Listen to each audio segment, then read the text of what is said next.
7 taon kong pinag-ipunan pero lifetime kong mapapakinabangan itong Kaiser Long-Term Healthcare.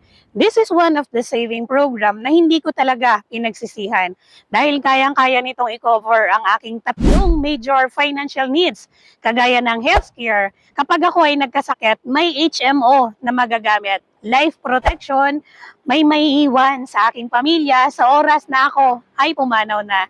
Investment, kung mabubuhay ako ng matagal, pwede ko itong magamit for my retirement fund. Kaiser delivers an all-in-one solution for your healthcare, investment, and insurance needs.